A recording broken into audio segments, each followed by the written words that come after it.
Yes. So everybody, welcome to our session for this evening. I really appreciate your being here. And Danielle, thank you for giving me the background to your completing another 5,000 steps, right? So I hope by the end of this session, you'll complete your 10,000 steps for today. Yes, thank you. Yes, some people do learn so much better when they are moving. So I hope that works with you as well. When I was conducting Meta NLP, at that time, my eldest granddaughter, she was about 12 at that time, she joined the class. I was surprised on the first day, she sat the whole day and did not move. And I was concerned because she's not the kind who can keep still. However, after the first day, on the second day, she started moving, started doing all the cartwheels at the back of the room, and I said, "Oh, now that's her." Some people need to move, and I am one of them. I need to move whenever that I learn. So, welcome to our session for this evening. I'm so glad that you are here. And if you notice that the announcement for this session also came out quite late. It came out only yesterday, so I'm quite happy that you are here. Receiving the information quite late regarding this session. I'd like to start off with if you have met an NLP practitioner before, for example, people like me, and if you, I'm giving you a secret over here, if they keep talking about NLP, this and that, the easiest way to shut them up is to ask them, what is NLP? And they'll shut up. Because to answer in one or two sentences, it's almost impossible because there is so much behind it. There is so much depth. So similarly, when you ask a neurosemanticist, what is neurosemantics? You might shut us up as well. Because the quick answer, yes, it's your neurology and your meanings. It's your embodied meanings that comprise your life, what makes sense in life to you. That's the quick answer about neurosemantics. Neuro, your neurology, semantics, your meaning. We perform our meanings in our body. That is true. However, it is also superficial. Neurosemantics is so much more. So that is what we are going to cover for this evening, to look into it a little bit deeper. However, before I go on, I hope that I'm not sure whether each and every one of you have been introduced to one another. So let me just ask you to introduce yourself. And now this time, since there are just four of us, don't just tell us your name and where you come from. I want you to also tell us what's your favorite fruit. Okay, so over to you, Danielle. Go ahead. Hi everyone. I'm Danielle. I'm from PJ, and the question is favorite fruit, is it? Yes. What is my favorite fruit? I would have to say it's mango, but Okay. yeah, it's very hard to find very delicious mango. And nowadays I eat a lot of jambu because jambu help me digest very well, and it have a slimming effect as well. Yes. Okay. Yes, that's my favorite fruit now. Yeah, thank you. Thank you. And over to you, Jess. How about you? Can you just introduce yourself? Hi, I'm Jeswan from Kota Kinabalu, Sabah. My favorite fruit is actually durian. I realized that durian is such an expensive fruit that I'm actually compare in the present pandemic like that and financial situation. I decided in order to stop eating a few of this durian, I can invest on something else. The good durian is, wow, few hundred ringgit one. With this few hundred ringgit, I can invest in something that can last a bit longer, like endowment and all this. So I just pray that certainly, even though with the pandemic, probably there's a rupture of all the durian, the durian very cheap. Then you'll be best for me. Okay, thank you. Thank you, Jess. And over to you, Hashim. Yeah, my favorite fruit is papaya, especially the red lady papaya. I I, didn't know that. I, I love that because it gives me that kind of fullness when I take papaya, and it contains a lot of vitamins, and it's good for my health so far that I took it. Okay. Previously, I loved grapes, but grapes is now very, Japanese grape very expensive. 250 grams cost 153 ringgit.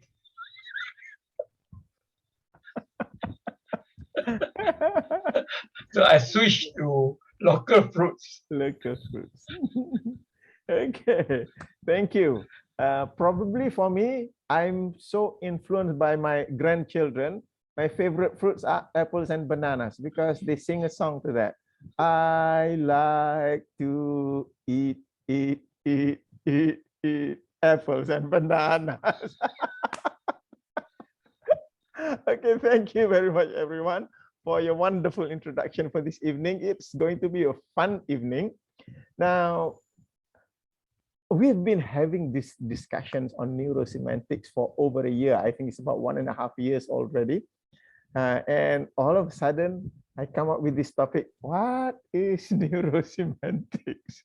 And maybe you might be wondering that as well. You see, the way that I bring the topics for our discussions every week, I focus on the topics that I want to learn better. So that's why I bring in the topics, because guided by what Robert Kiyosaki said to me, he said, if you want to learn anything fast, you got to teach it.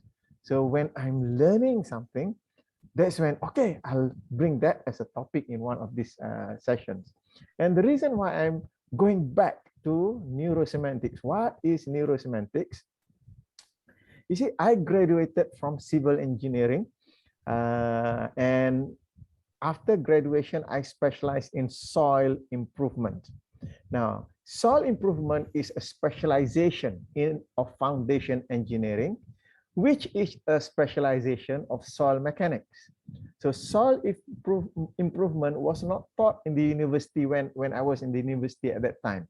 So when I started working, it was new, was very specialized, and in order for me to learn it, I had to attend conferences for the latest developments, for the latest research that they are doing in soil improvement. Now, I had to do a lot of learning in order to understand it and to master it. It's just that I noticed that as I was learning it, I keep returning to my book, Soil Mechanics. Shame, this is from my BSc. And I noticed that I keep going back to the first chapter, even though the other chapters are relevant. But at any time that I had some problems with respect to soil improvement, I'll just go back to the first chapter, reading and rereading the characteristics of soil. So that's why coming back to neurosemantics, I learned neurosemantics over 15 years ago. And it's just that I noticed about the same thing. As I'm beginning to learn new processes, new models in neurosemantics, I noticed that, hey, I'm going back to the fundamentals. It's about going back to the fundamentals that allows me to have a better grasp of what it is that we are referring to. So going to the fundamentals allows me to understand the more advanced stuff. I hope you are able to gain that distinction. So that's why I decided, okay, I'm going to read up on neurosemantics again, going back to the basics, going back to the fundamentals, and I wonder if it will help me to understand the advanced stuff more. Now, neurosemantics itself, so I'm just going to go through, let me just skip some slides over here. Yeah, neurosemantics itself, if I were to show you the various models available in neurosemantics, if you were to see that, there are altogether 12 models in neurosemantics. You have the meta states model, meta programs model, the timeline model, the mind lines model, the cinematic features model, the frame games model, the matrix model, the levels of culture model, the benchmarking model, the axis of change model, self-actualization quadrants model, and also the performance analysis model. All of those models are in neurosemantics. And yet what I am realizing as I'm going more and more into the models, all of those advanced stuff, I realize that when I go back to the fundamentals, it helps me to understand it so much more. So that's why I'm bringing it to you this evening, this topic on what is neurosemantics. And I'm bringing to you from the book written by, well, the founder of Neurosemantics himself, Michael Hall. The title of the book is Neurosemantics, just going back to the basic fundamentals. Now, from that book, what I discovered about neurosemantics is that one is that neurosemantics is the exploration of meaning. So that's where the word semantics come from. And how we humans, as meaning makers, make meaning, to explore the meanings that we make, exploring the structure of meaning, how we construct, construe, and interpret the events of life, and endowing them with meaning. Neurosemantics focuses on expanding the ability to detect meaning frames. Then I realized, oh, that's why it's so interesting. It's not just meanings, we are going up the frames, the processes for meaning making, quality controlling meanings, enriching limited meanings, suspending the meanings that do not give us resourcefulness, and taking charge of one's meaning-making instinct, because human beings cannot avoid making meanings. So the question is, the meanings that you make, are they useful or not for yourself? The neurosemantics as a mind, body, emotion discipline refer to how we human beings create, experience, and transform meaning within our bodies. We bring it into our bodies and it comes out as performance. That performance here refers to our actions, our skills, and our gestures. So that's the first one about neurosemantics.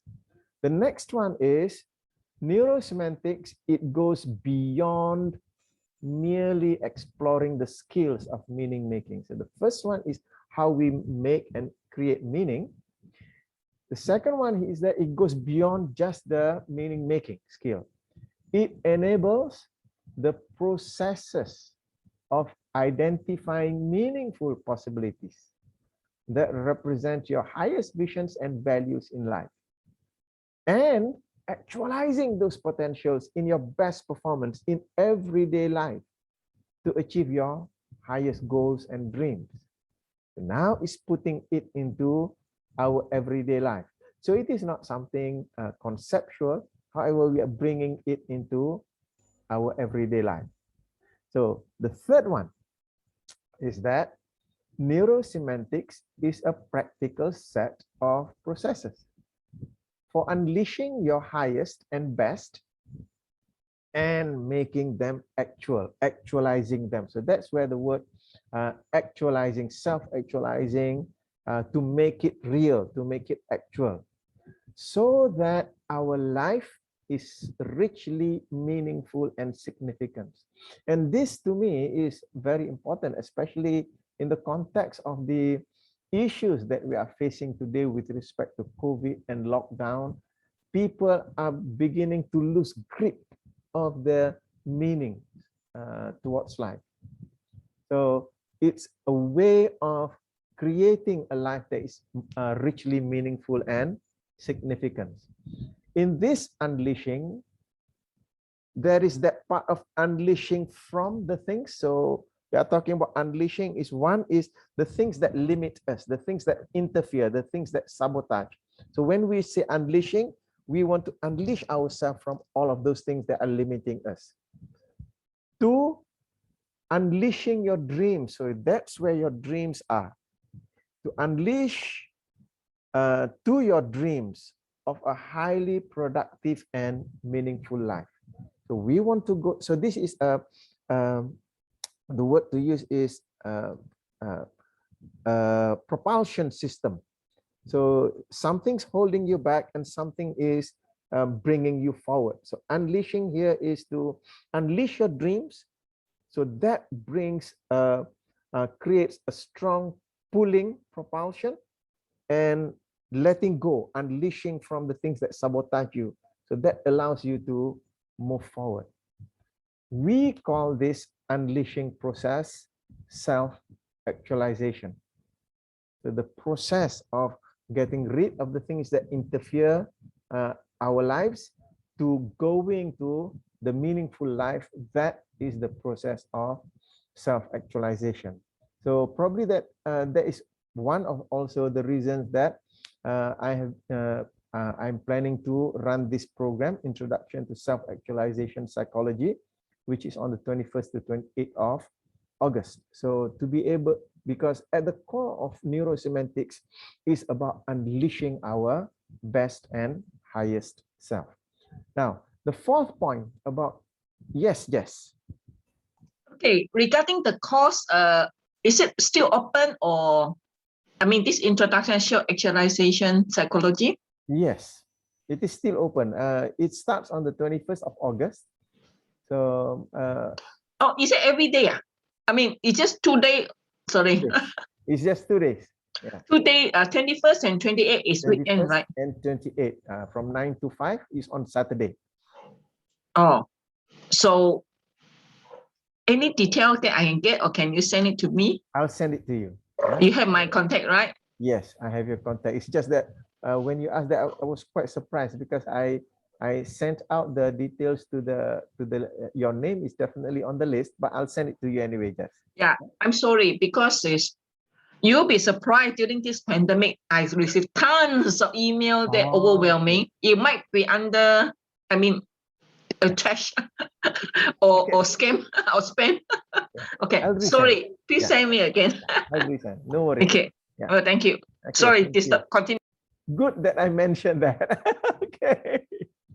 Now, the 4th one, this is equally important. Neurosemantics is a communication model for exploring how the body, that's neuro, refers to the nervous system, the physiology, our neurology. So how the body gets programmed by the use of language.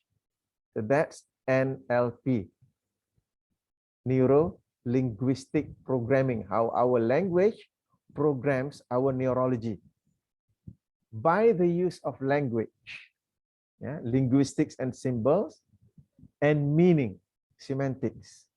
So neurosemantics bring it at another level.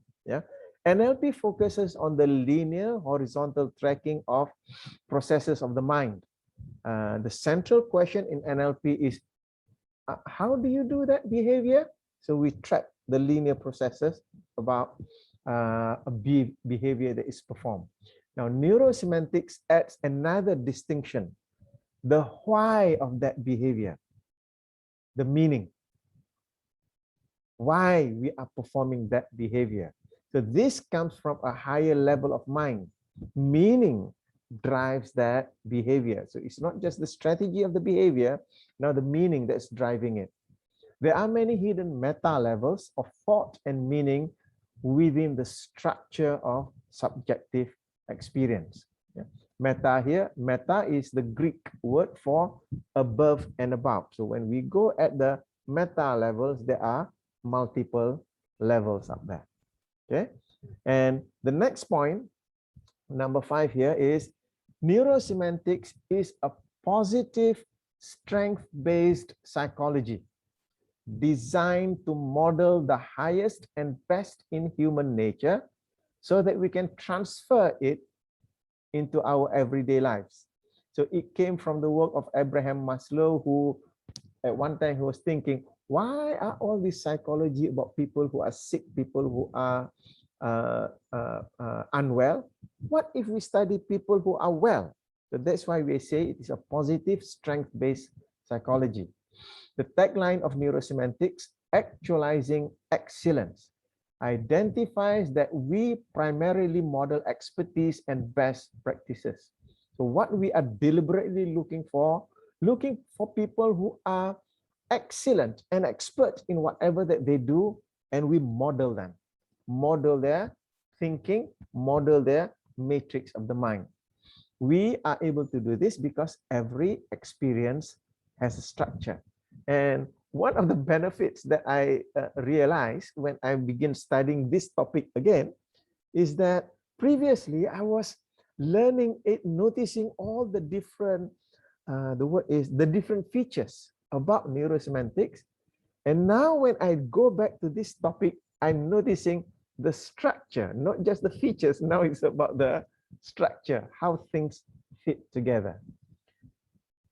Sometimes we also, in neurosemantics, we also model dysfunctional experiences to understand how diminishing experiences work. So we focus on modeling people who are excellent. At the same time, we do model dysfunctional experiences so that we can understand how those experiences work, because knowing how those experiences works enable us to transform it for higher purpose, to overcome it or to prevent ourselves from behaving in those ways. So that's why the topic for next week we are moving into the topic of relationship. So that's why for next week I'll be talking on that topic. Our autopilot, the programming that we have for ourselves, for some people, because they don't notice that it is ruining their lives, it is ruining their relationships, and they don't know. They don't know, they are unaware that it is the autopilot that's ruining it for them. So that's what we'll be doing next week. So interesting that how, as I study this, I notice that what I'm putting in place, whoops, it falls into place with all of what I'm relearning here. Okay. Now, the point number 6 on this question of what is neurosemantics is that neurosemantics is an expression of the positive psychology that Maslow and Rogers pioneered. Humanistic self-actualization psychology that gave birth to NLP and dozens of other strength-based psychologies. In recovering its original NLP history, neurosemantics is rediscovering the health-based philosophy that focuses on the further reaches of human nature. Why that is important to me was when I was my first experience with NLP was, it's got all of these so many features, so exciting. And because there are so many features that I got lost in all of them. I wonder if you've had that experience. Yeah? When I was introduced to the history of how it came about, what created that, then it allows me to tie everything in its place.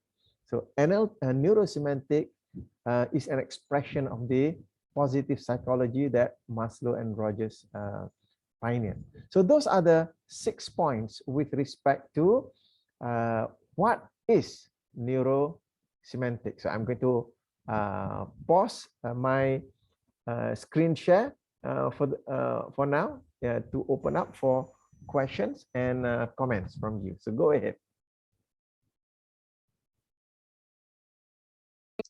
Poppy, I can only remember is the positive expression. Okay.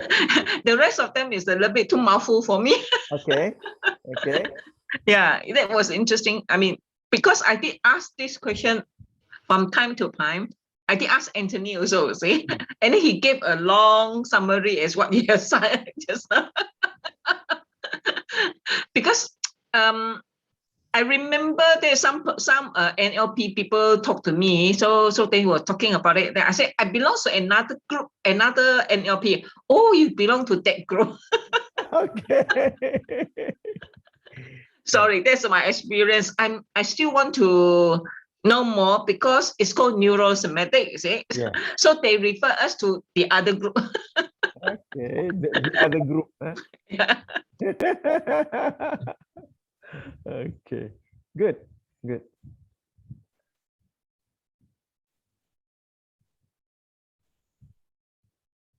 Yeah. Any other comments? Yeah, I started to understand why in the first opening that you mentioned when you ask someone or some NLP experts, what is NLP? It cannot be described in a few sentences. Yes. So even that 6 attributes, it covers you a few some sort like 10-15 minutes. Yes. To be fair, Yeah. and that's very brief even. That's as brief as I can go. So I took at least 15 minutes, but that is not all. We have some more. Okay. So are you ready for some more? We are going to next to look into the chief variables of the neurosemantics model. Yeah. So this is what we are going to look at. Now, the first variable in the neurosemantics model is meaning. So that's the first variable. Okay. Meaning here, we are talking about neurosemantics is all about meaning, what it is, how we call it into existence, how we create it, how we keep it, within ourselves, how we live it, how we bring into our body, embody it, how we can change it, how we can suspend it, and even release it. Yeah. Meaning is not a singular thing, or is it a linear thing? It is not a thing at all. Meaning is a process. It is something that you and I do. We make meaning. So that's the first variable in the neurosemantics process. We are continually making meaning. So that's the first variable. Okay. So let's take the second variable of the neurosemantics model. The second one is neurology. It is by and within our nervous system that we create meaning. We create meaning by our nervous system, also within our nervous system. Your neurology entails all of your nervous system, the central nervous system, autonomic nervous system, immune, sympathetic, parasympathetic system. So all of this in our neurology. It is also, the meaning is also part and parcel of your spinal cord. It resides there. And brain, including all the levels of the mind. It is within the neurology of your body, physiology, neurochemistry, neuropathway, that you construct and hold meaning. It is there in our neurology. So it is not just outside, it's in our neurology. Meaning here is, it is the mind and body together as an integrated system. It creates our neurosemantic existence. So that's the second variable. The third variable of the neurosemantics model is performance. From the interaction of your neurosemantic mind, body, emotion system arise your external behaviors. As you sometimes perform your meanings, as you sometimes feel your meanings into your emotion, and then you react and gesture and speak and act. All of these behaviors Micro and macro comprise the feed-forward loop of the communication. As we turn the information, the information and data coming in, we turn it into our semantics, our meaning. We feel it in our mind-body system, and then we perform them. So that's feed forward. Information comes in, then information goes out. From the information data here, we begin to perform them. So that's in the area of performance. Now, the next variable is the variable of development. As a neurosemantic class of life, at birth, you were born only partially developed. Each one of us, only partially developed. Your brain does not fully develop until puberty, when certain hormones facilitate the maturing of your physical brain. Little children, they are born even in terms of size. 50% of adult brain. By the time they are 6, it is 90% of adult brain. And then it takes another good 10 years before the remainder of the 10% of the brain gets to be formed. So that process not just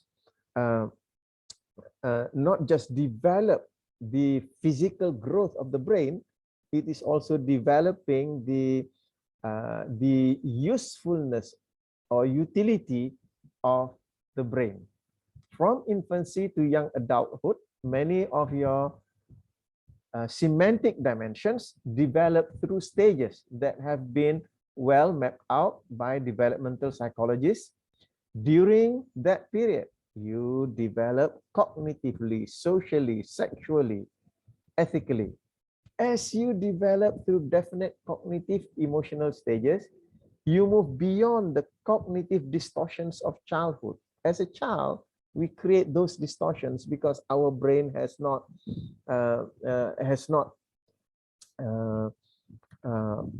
mature yet. But as we develop, we begin to get rid of all of those distortions because we find them, they are not useful anymore. Yeah? And then we begin to learn how to effectively cope with our basic and lower needs. Yeah? When I was reading about this regarding how we create certain concepts that are immature as we are a child, a healthy human being, as they begin to grow, they begin to learn new things, and they realize the old way of thinking was not useful, and they begin to take on new things. For example, my eldest granddaughter, Grasshopper, when she was about, I think she was about 2 or 3 years old, she had this concept that colors are colors of the rainbow. Black, white, and gray are not colors. So that's her concept. And another concept that she has is that if you want to go out of the house, you want to go in public, you must wear colored clothes. You cannot wear black, white, or gray. So that was the concept that she had as a child. So it came to a point whereby they were about to go to a house. The father was wearing gray, and she was alarmed. She wouldn't let the father get out of the house, saying to the father, "But Papi, gray is not a color. You can't go out wearing that." It's just that being a healthy child, she came to the point that she realized, hey, black, white, gray are also colors. And she's quite an artist nowadays. So she realized that that's the full spectrum of color. And then she also realized that it's okay to wear whatever that you want to wear when you go out. You don't have to wear the colors of the rainbow. So, meaning to say, letting go of the childish concepts as you grow up. It's just that some people, they don't. They continue bringing those immature concepts as they go into adulthood. So that's why we need to deal with cognitive distortions, cognitive biases, because those come from childish thinking. So that's the chief variable in neurosemantic model as well, the development part. The fifth one is the self-actualization variable. We are an evolutionary class of life that develops by the effectiveness of our semantic mapping. First, you have to create a mental model of your needs and how to fulfill them. So we create about what are the things that we need. And then you have to generate a mental model that allows you to learn, practice, and integrate accurate and effective ways to cope with those needs. Yeah. First, creating the needs, and then the strategy of how to cope when those needs are met, when those needs are not met. So that's what we are referring to actualizing. When we are meeting those needs, we are beginning to get them to become real. So that's the self-actualization part of the variables in neurosemantic model. And the third and the sixth one is the inner and outer game. The inner game of constructing your frames of meaning so that you have useful, actionable, and relevant mental models of how to cope with the demands of everyday life. There's so many things that's happening in everyday life. We need to create that mental model first. The inner game comes first because if our understandings, beliefs, decisions, identities, intentions are wrongly formatted, then our actions will fail because we are navigating the territory using a wrong map. So we need to create that inner game first. Then only the outer game. The outer game, it will turn out into positive or effective actions that will produce results in all dimensions when we know, understand, and have an effective strategy in that particular domain. So we start with the inner game and then we perform it in the outer game. So just checking that continuously. So as I'm performing my outer game, and am I getting the results here? So if I'm getting the results here, it means to say that my inner game is healthy. However, when I am not getting the results here, that is an indicator that my inner game is not healthy. To go back into the inner game to check, what can I do about this? What changes do I need to make in order for me to be able to get the results in the outer game? So the inner and outer game, that's another variable in the neurosemantics model. And the seventh one is modeling. Given your neurosemantic nature, the central key to successfully navigating the territory is finding, creating, designing, and installing effective mental model. The process of doing that is called modeling. So in fact, neurosemantics is a model of how to model experiences.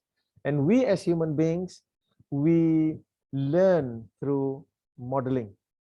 I was just watching a video clip that my eldest granddaughter sent me about her younger sister, the youngest in the family. She's about 2 something. Her eldest sister gave her a worn-out rabbit that belonged to the I think to the brothers or whatsoever, worn-out rabbit, and she took a liking to that rabbit, and she soft toy. It's a plush toy rabbit.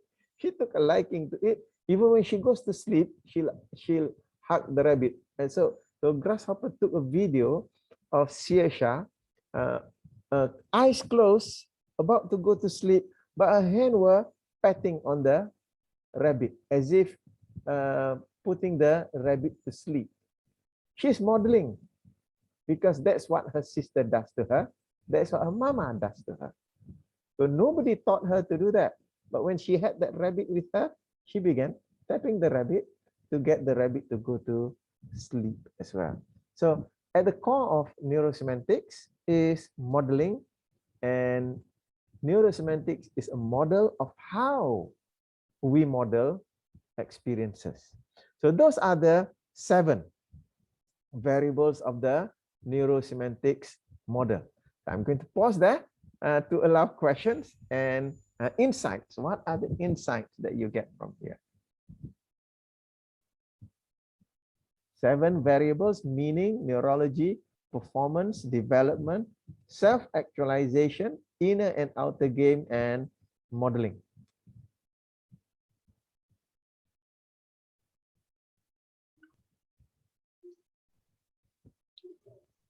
It gets deeper. Sorry? It gets deeper. I Yeah. feel like going in the summary and going deep and deep. Yes. You're absolutely right. We are going in deeper and deeper. For me, I think that especially modeling of these experiences, if we are all talking about experiences, I'm not too sure whether I got it right. So I think that all the things that we talk about is the experiences that we have, whether we give meaning to it, and then it's inside us through our senses that understand it and act it out.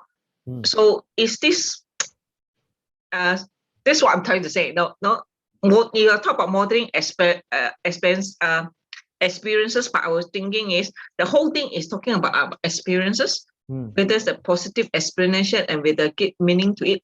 I mean, this is a very simple understanding. So, okay. Yeah. Well said. Well said. Thank you. And welcome, Samson. Good that you're able to join us. Danielle, is there anything that you would like to say? Yes. I think while going through the 7 variables just now, yes, I just realized that it's actually, because this it says that the meaning is a process that we do.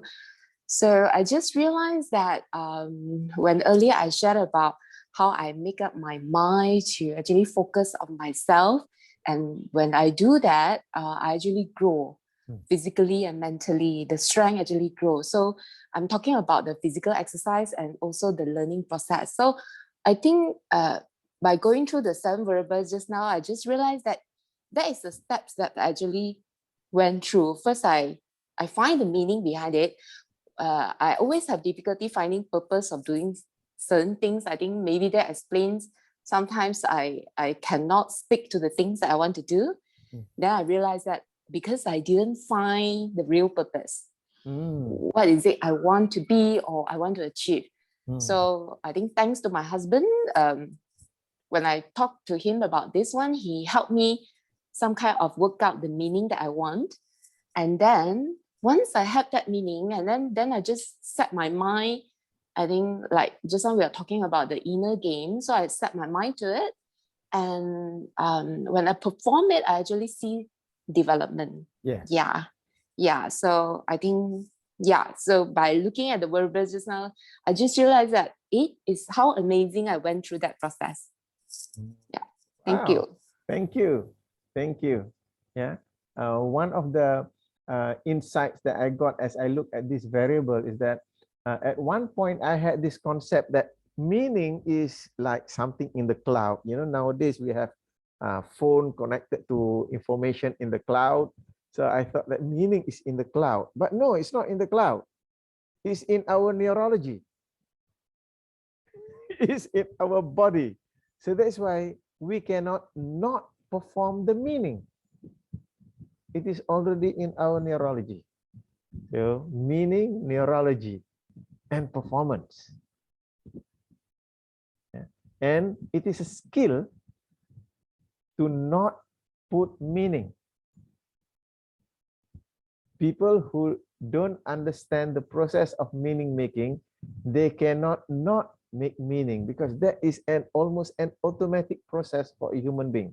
So that's why you notice nowadays, especially when things are challenging, people are under a lot of stress. That's why you notice a lot of negative meanings coming up. People cannot not make meaning. They just do that. However, once you begin to know, accept the power that you are the meaning maker, then you have the ability to observe and suspend meaning. So that's why some people, they go into meditation and certain practices in order to suspend meaning. Only when you embrace the power of meaning making can you suspend it. Otherwise, it goes on autopilot. So people who are glass half empty, pessimistic thinking, automatically the meanings will be pessimistic. People who are glass half full, optimistic thinking, automatically they'll put optimistic meaning. So that's why part of what we are going to cover in a short while as a coach, when we are coaching someone, we have the ability to go in and just observe without making meaning. It comes from our skill in meaning making for ourselves. Okay? Yeah. So, Samson, are you able to hear us well? You've just come in. We are. Yeah. Okay. Yes, I'm following up. Sorry for joining in late. I was busy, but I think it's good to No worries. like. I'm just grateful that you are here. Yeah. So moving to the third topic for this third point for this evening on neurosemantics, we are going into the premises of the neurosemantics model. And Michael in the book listed 8 premises altogether. So let's see how we are going to be able to cover them as quickly as we can. The first premise is neurosemantics begins with neurosemantic states. What it means there is that almost any and every consideration about ourselves or other people begins with state. You begin by considering a person's behavior, linguistics, or emotions, because behavior, linguistics, emotions are expressions of state. They are the outward and external expression of a person. And they come from a state of mind, body, emotional state. So that's the first premise that we have. Neurosemantics begins with neurosemantic states. The second premise is neurosemantics ground neurosemantic states.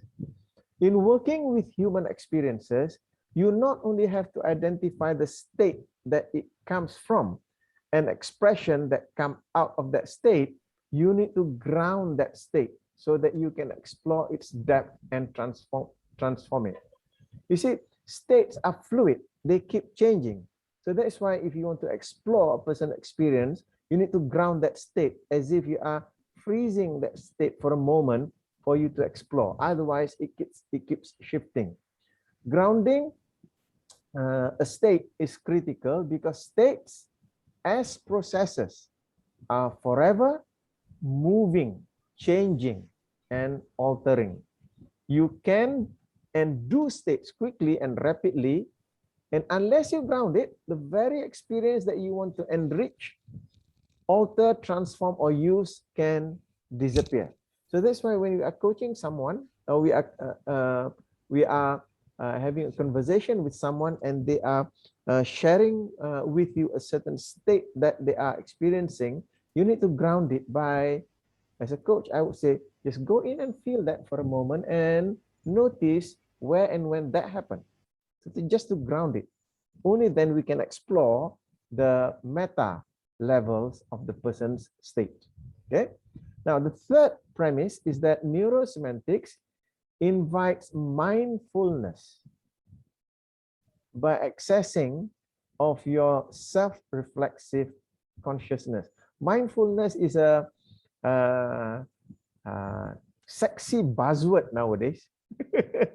People talk about mindfulness. It's just that mindfulness is about noticing and being aware of your self-reflexive consciousness. The reason for the grounding is so that you can hold the experience stable as you explore it. Without the grounding, the experience itself morphs into other experiences, and the person can start a negative downward spiraling that will make things worse.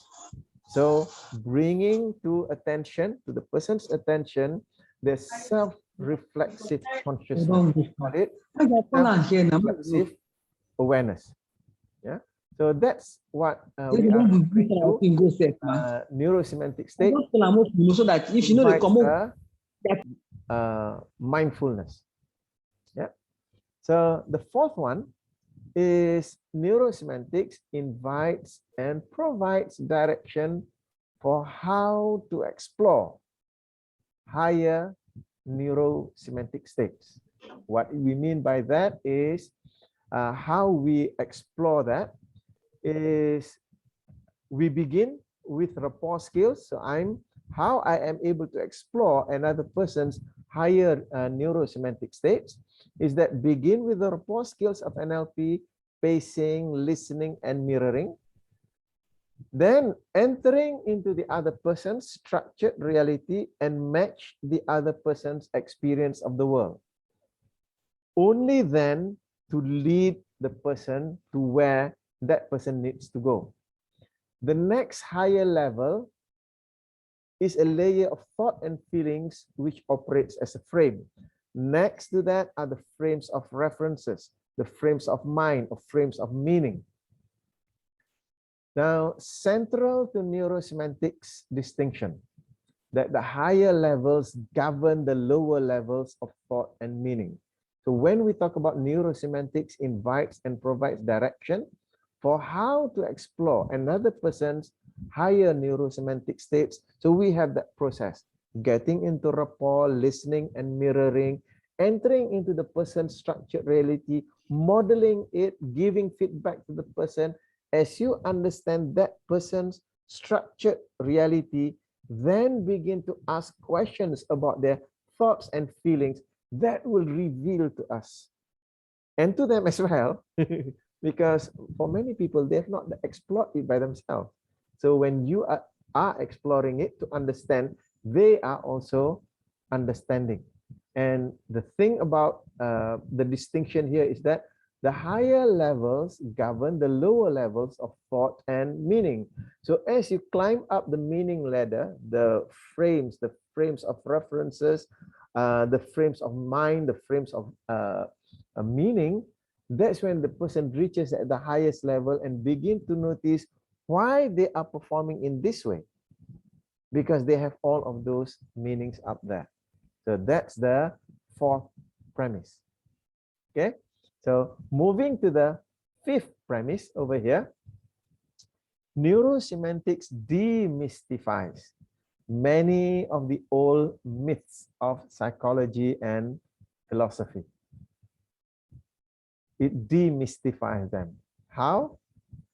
One of them is the person is never the problem.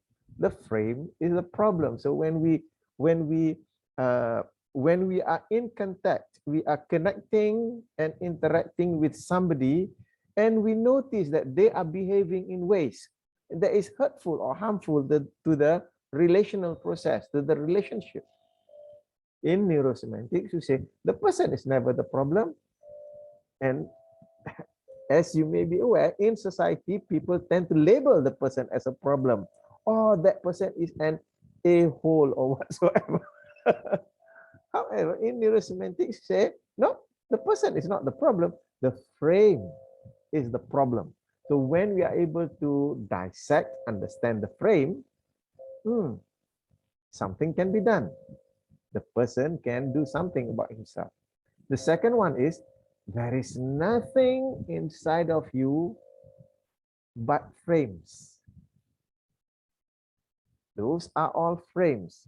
And frames are made out of images, sounds, sensations, and words. So if a person is behaving in ways that are not useful, that are hurtful or harmful, it's because of those frames. there are no demons in there that you have to exorcise. It's the frames that's causing them to behave in a certain way. The moment the frame are changed, then the behavior can change. Number 3 myth that is busted by neurosemantics is that there is a structure that makes psychological sense of every experience. So if you see somebody behaving in a way, how this person behave like that? I don't understand. The reason why you don't understand another person is that you have not detected the structure of that person's logic, psychologic. Once we go into and understands the person's psychological levels, then that particular behavior makes sense. And the fourth one that I would like to mention here is that human nature can be changed. And that change can be without pain. Because part of what we typically hear about people in psychology, people say that, oh, it's just his nature. Oh, it's just her nature. Cannot change already, ma. Just like that. We cannot do anything. Or if in order to change that, you have to go through all the difficult processes. It's so painful. That's why people don't want to change. Once we understand there is nothing up there except for frames, the moment we change those frames to become more healthy, more resourceful, that's when the behavior that are healthy and resourceful will come out. Okay, so that's the 5th frame. The 6th premise is that neurosemantic searches for the structure of human experiences. Why? You see, neurosemantics arose from the revolutionary work of Alfred Korzybski in the field of general semantics through his book, Science and Sanity. That work initiated the search for structure. That's because Korzybski said that the only content of knowledge is structure. The only content of knowledge is structure. Why did he say that? You see, if our maps are not the same as the territory, therefore everybody's map are not accurate and most probably wrong. So then only the structure of the map can give us a clue as to what we are dealing with and how to cope effectively as we move the territory, because the maps are flawed. So instead of focusing on what the map is, focusing on the structure, because it is the structure that will allow us to rectify the flawed map instead of focusing on the details. Yes, go ahead, Jess. Okay, I need you to clarify the structure and frame. Is frame is something like structure also? Yes, no. Frame is part of the structure. Okay, Yes. So you're talking about the structure means that it's a fixed thing, right? Or it's kind of habitual, it's form, something that is formed when you talk about structure. I'm trying to understand the meaning, that your meaning and my meaning of structure. Yes, thank you. So structure here refers to the psychological processes that the person goes through in creating the meanings and understandings for themselves. So that's why part of the meta model of language, we are questioning the person for specificity so that we can follow the thinking processes, and then from the meta questions, allowing us to follow the meta levels. So those are the structure that they create in their mind in order to gain a certain understanding. So what is the psychological process that they have used in order to create that meaning? So that's what we are referring to a structure. A person has their own psychologic. Yeah. Good example of logic is if let's say you have 200,000 ringgit and you are going to buy car, so which car would you buy? You ask 10 people, 10 people will give 10 different answers because they have their own psychological process, and each of them, their choice is logical to them. In order for us to understand why this person choose to buy a BMW, another person choose to buy with 100,000 ringgit, 200, choose to buy 2 proton. Both of those are logical. So we need to look at what is the process that they go through. So that's what we are referring to as the structure. Because that structure, they'll be using it in many different situations. So that's why in coaching, we say that we are not so concerned about the content. When we are coaching a person, it's not the content that I am so concerned about. I'm concerned about your thinking process. That's the structure of how you create meaning, you create understanding. So that's what's important. So that's what we are looking for. Yeah. The only content of knowledge is structure. Go ahead, Jess. Can I say the structure is like the person's explanation of his own being of what he's doing, how he will do that, and I mean, like meaning like all together as that's how it is, you see? Yeah. But everybody has different structure, is like different meaning. Is it a guiding kind of principle or guiding plan that the person have or develop, something like that? I don't know. I'm trying to understand the structure. Sorry again, the question you are referring to? Yeah. Okay. I'm trying to say is a structure is the person's already built up over the years properly, and then having meaning, having explanation, or properly the kind of guiding principle that the person have that he will do certain things. You see, I mean, when whatever situation he do, he remains as that one die hard kind of thing. I mean, I don't know. Is it like guiding principle that go through his life, you know, that he will follow? See? Yes.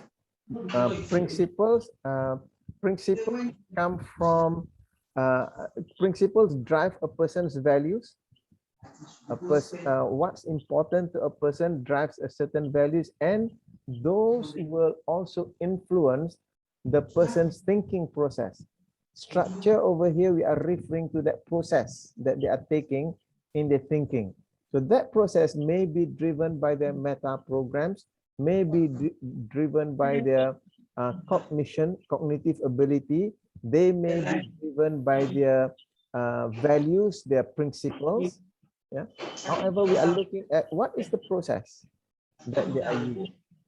And in identifying the process, the person will reveal to us their cognitive ability, will reveal to us their values, because those are what's driving that process. So when we talk about structure, is that step-by-step approach about how they come to a certain decision, come to a certain meaning. Being faced with information, they go through a certain thinking process that cause them to create that meaning. So that is the structure of that person's experience. So that is what we are looking at. And that is why in coaching, we want to notice the cognitive distortions, because this play a part in the way that we think. We want to notice the cognitive biases, because that plays a part in how a person thinks as well. We want to notice the person's meta programs, because that also impacts the person's way of thinking. So that way of thinking is what we are referring to as the structure over here. I hope I did not confuse you any further than No, because of the understanding of the words are quite different, you see? Yeah. Yeah. That's for us, structure is like a frame. It's just like physical frame, like for engineer, you know, just how you see as it is, you get what you are. You get what you see. that was a structure. Yeah, if you were to use the analogy, for example, like an engineer, so the structure would be, for example, a house. A house, one house, the structure could be timber frame. That's the structure. Another house, it could be steel frame. Another house could be reinforced concrete frame. So the frames where on which you put the walls, windows, and door. So that's the structure. The frame is the structure. Yes. Yeah. Good. Using that analogy, yes. So what we are looking for is that structure. The analogy is that whether it is timber frame or is it a concrete frame. Yeah. Is that better? Yes. Yeah, I mean, for us, it's like a fixed thing, is it? Something that's it. You see what it is, you see? You see what you get. That was that frame and that structure itself, you see? Yeah. So property structure is the structure we talk about neurosemantic is it can be changed, you see? But generally, the engineering structure, normally we don't change it. No. It will crumble. In civil engineering, it is all reinforced concrete in Malaysia. However, when you go to America, it is steel frame. Yeah. Okay. Yeah. Thank you, Jeff, for that question. So, moving on to the premise number 7 here. Neurosemantics facilitates. Sorry, I think because of background, I don't know, this Maji Huawei was a little bit on the, his sound, so we can hear all this sound coming out. Okay, so let me just request Hawa Maji to mute. Okay, yeah, thank you very much for that. Right, the premise number 7 here, neurosemantics facilitates the change process in multiple ways.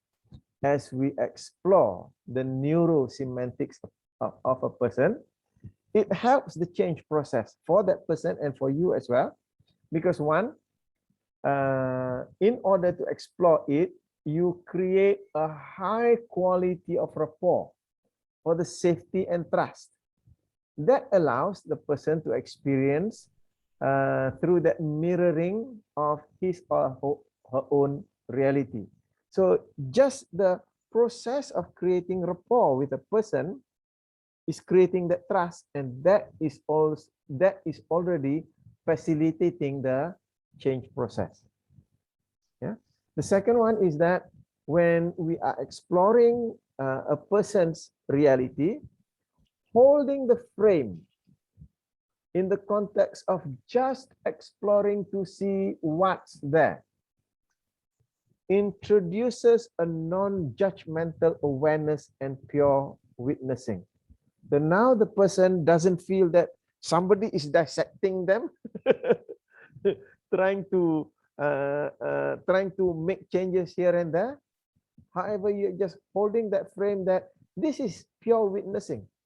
We are both, you and I, as I'm having this conversation, I'm just witnessing the processes that you have in your mind. I'm not judging right or wrong.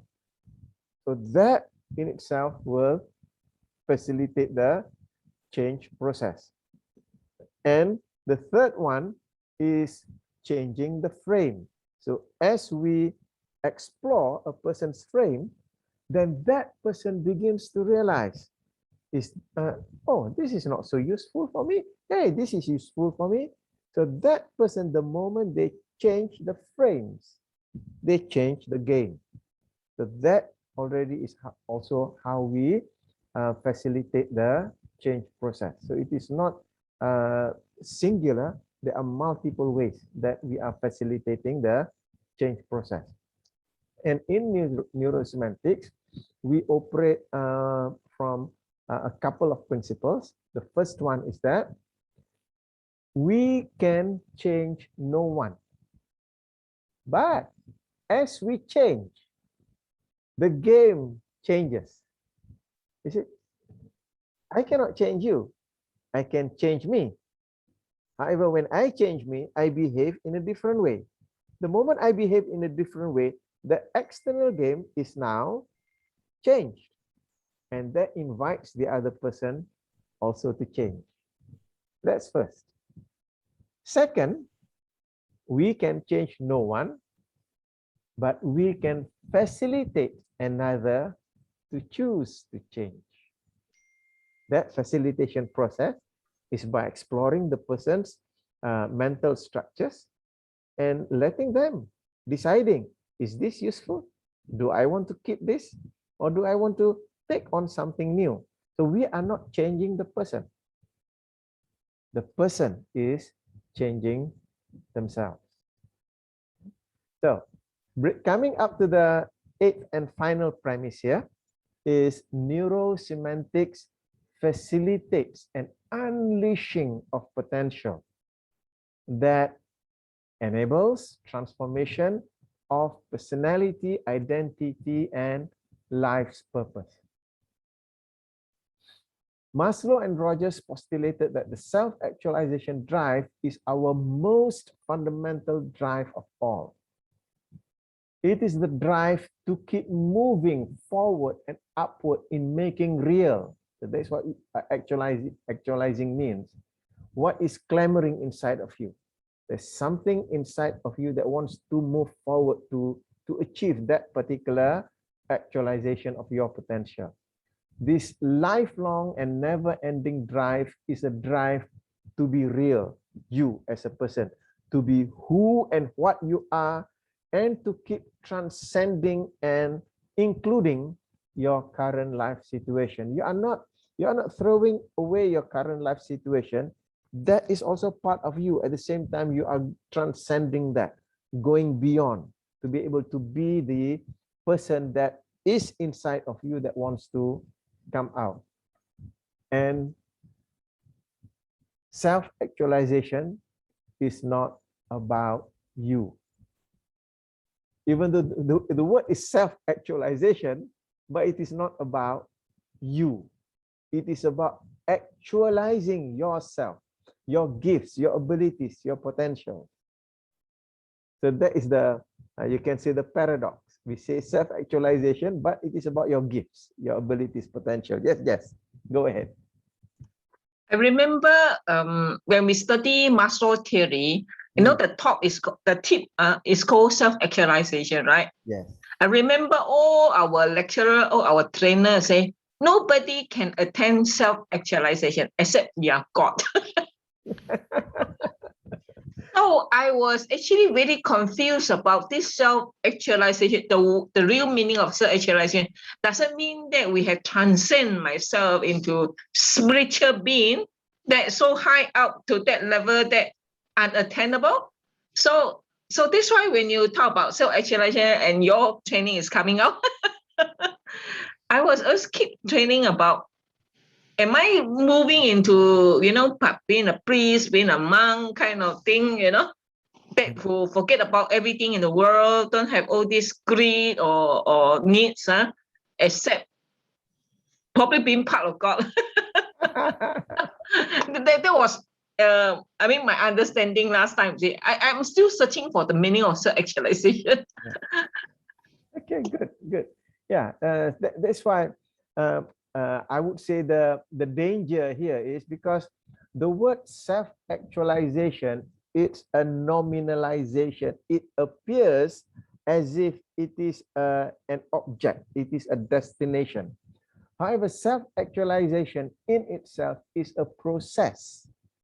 You are never fully actualized. You are actualizing. Because as you actualize one potential, you notice that, hey, you can do more.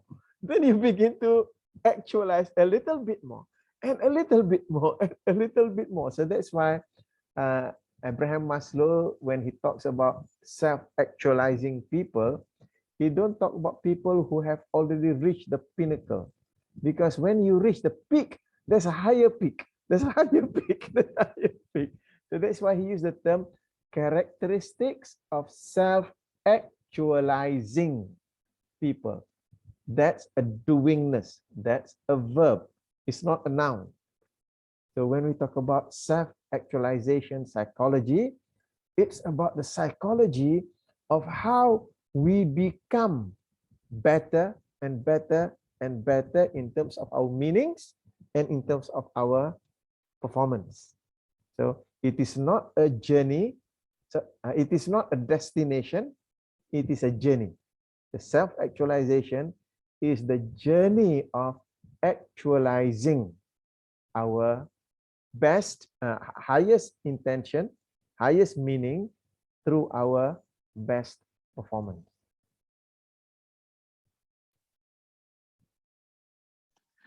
So it's true that we cannot attend self-actualization actually in the word itself, right? Probably the only way is I say we become the spiritually assembled with God, meeting God.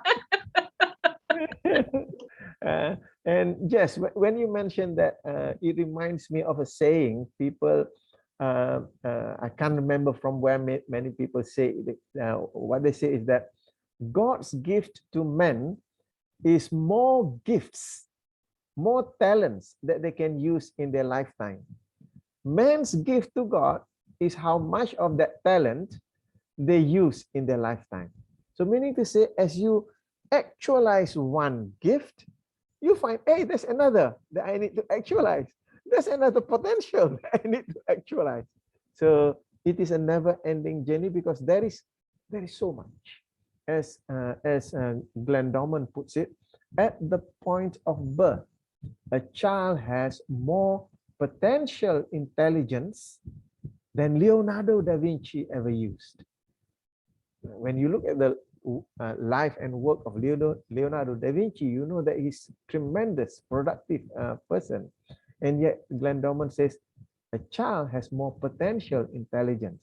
So I will use the word responsibility to ourselves and to the universe is to develop each and every one of those potential, because when we develop those potential, we are bringing benefit to humankind. It's just that there is so much potential, you can never actualize all of them in one lifetime, not even in several lifetimes.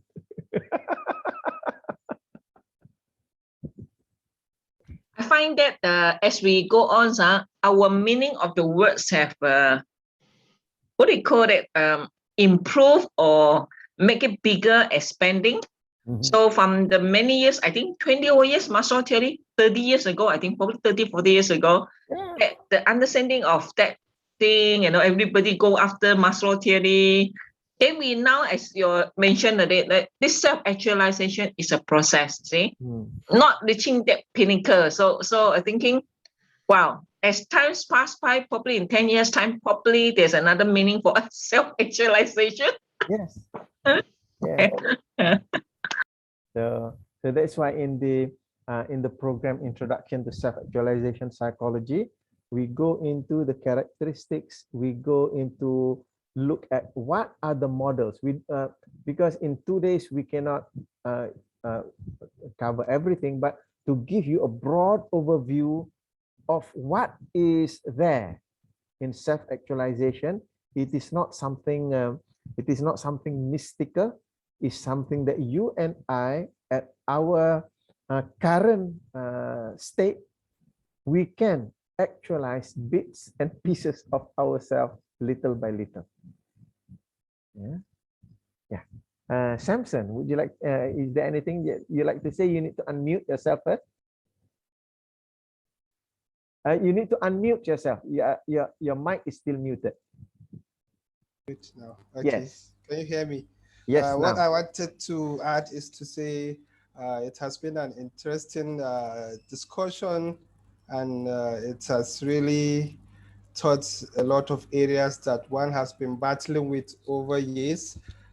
Just like just shared with you, like when you're looking at the theory of Maslow theory, and for you in life, you want to achieve or attain a certain level in life so that you feel fulfilled. But with the lesson we are having today, is trying to tell you that you will, every step you make is like the beginning. So, but I think one takeaway I have on this lesson is that as you make progress or you achieve certain level, you need to look back to see whether you are really making impact within yourself and you are fulfilled within yourself.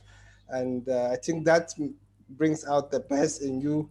And even with the experience or the lesson you learn, you'll be able to share with so many other people out there that don't even, they believe that you, once you reach a certain height, you have houses, you have money, you have everything at your disposal. That is the pinnacle. But I think the pinnacle continues, and it can be physical or spiritual. That is just what I wanted to add. Yeah, thank you very much. Yeah. So as what I said just now, when we talk about self-actualizing, we are actualizing our best self from the level that we are. So that's why it is, I would say, it is an injustice. It is not just on yourself. It will be cruel on you if you were to compare yourself with somebody who is at a higher level. Yeah. So I was just watching this documentary about one bodybuilder, and I feel sad that due to his bodybuilding now at the age of 50 plus, a lot of his body functions are already shutting down. However, that is, for me, I see that as a good example. He would bench press something like 800 pounds. I cannot compare with him. I struggle with 80. So when we talk about self-actualizing, it is not a race for you to, I'm going to be better than that person, that person. It's the competition is here. I'm going to be better today than yesterday. Yeah. So the benchmark is where you are now. You can actualize your best self from where you are now, step by step. You try to jump up too many levels, you'll fall. So that's why the program on the 22nd and 26th, 21st and 28th of August, it's about understanding at the wider level so that you can notice where can I start, and then you can begin that journey. It is a journey that each and every one of us can make right now. Yeah, it's not like, for example, people who go to Everest Base Camp. Everest Base Camp is the base camp before you go up Everest. Even to get to Everest Base Camp, I will say that I'm not fit to do that yet. Maybe Mount Kinabalu, okay.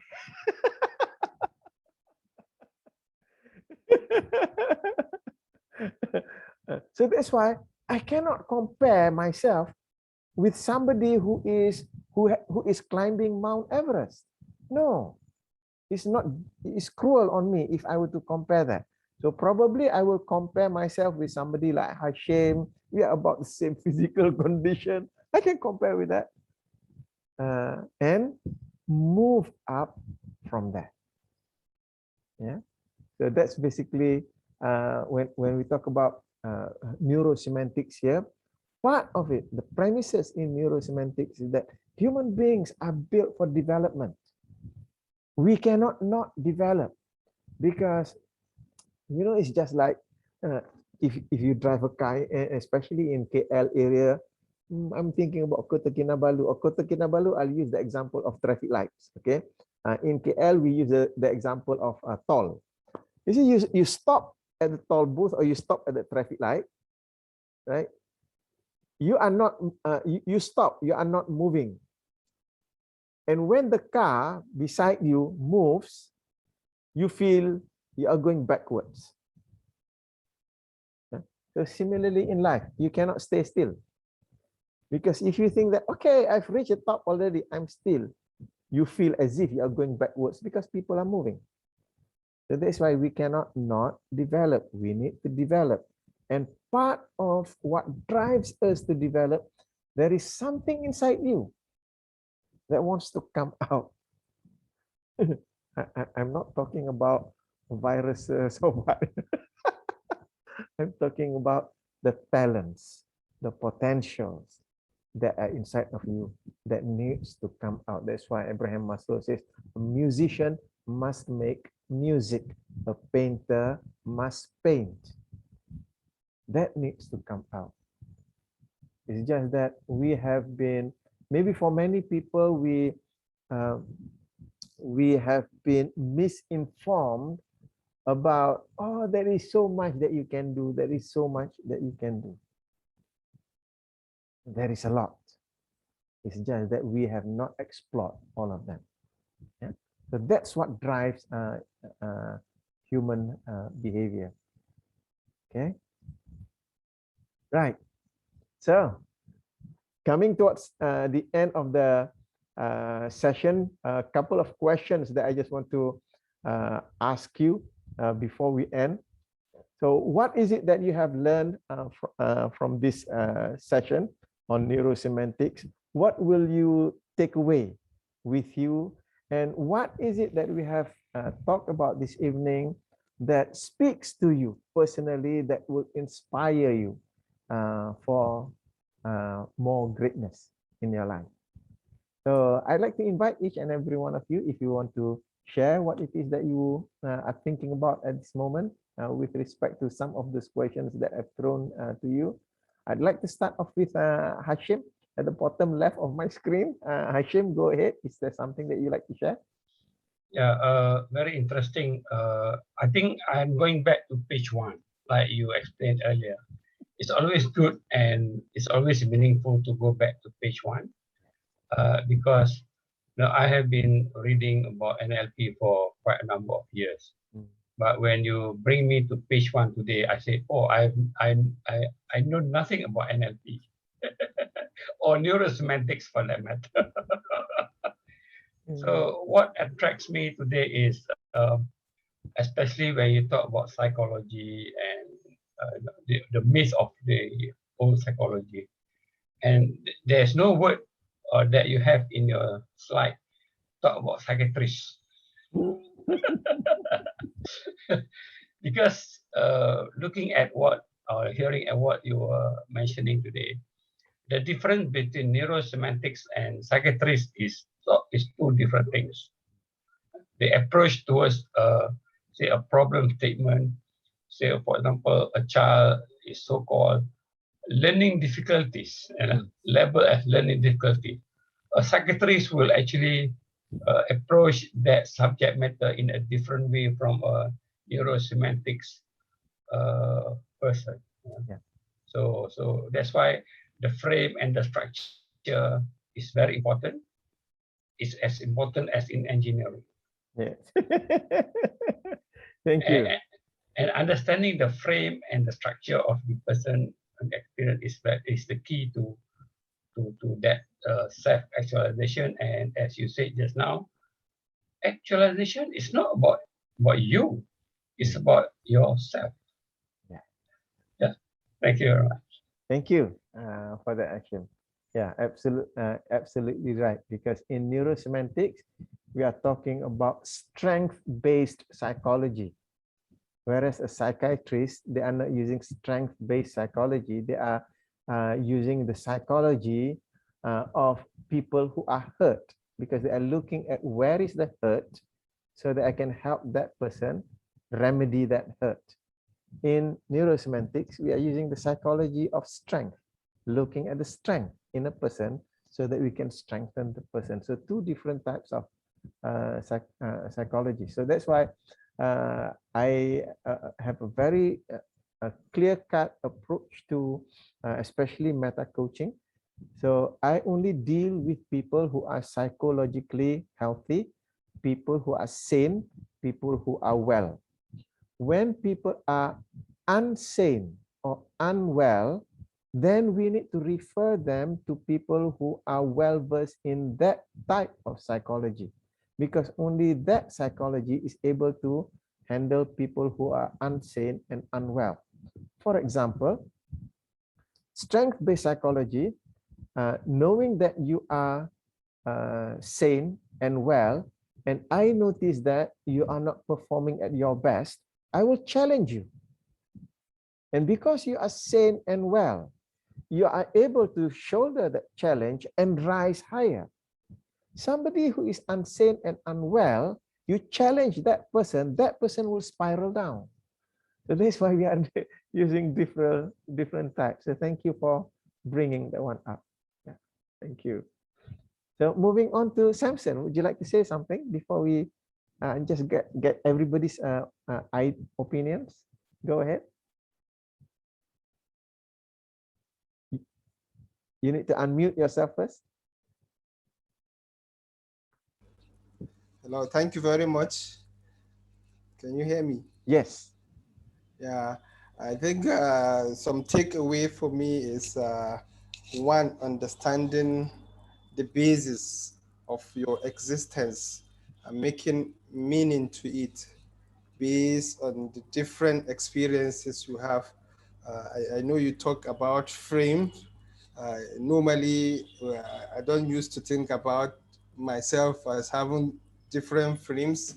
I just see myself as a human being living in the world. But with the lessons we got today, it really makes a meaning to me to understand the different frames and how you value the very existence that you are, and also for you to understand that whatever you do has a meaning, and whatever you do, does it impact on you positively or otherwise, and also the emotional experiences we have depending on our neurology as we exist, and also how to like to empathize with others based on maybe the way we perceive, because we have our own understanding of what we perceive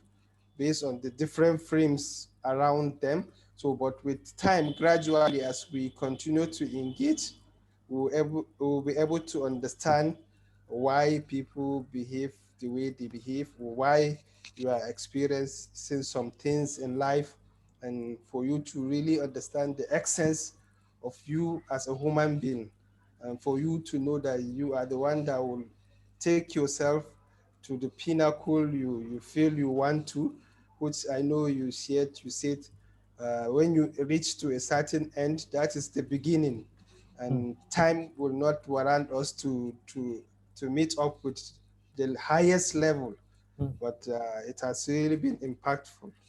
Thank you very much. Thank you, Samson, for bringing that up. Appreciate that. Now moving on to Hawa. Maji, are you able to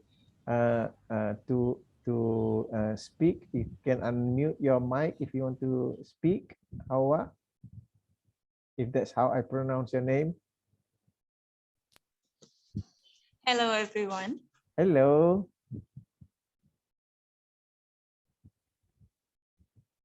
Hello. Even though hello. Yes, I said even though I joined it late, I missed most of the but my take is self-actualization is able to really there's levels that you feel you, if there is no satisfaction level that you feel, is not really, so you have not really self yourself, and then you within you, your strength basically that's the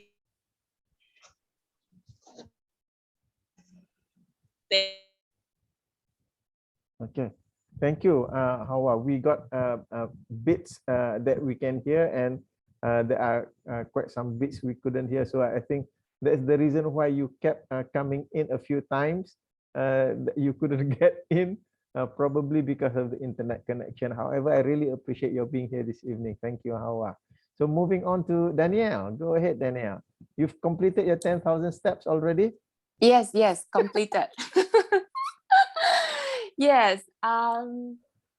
First of all, I'd like to thank you, Mazuki, for tonight's session. I think my biggest takeaway is going through the 7 variables of the neurosemantic. It made me realize that I can actually do some QC during that process.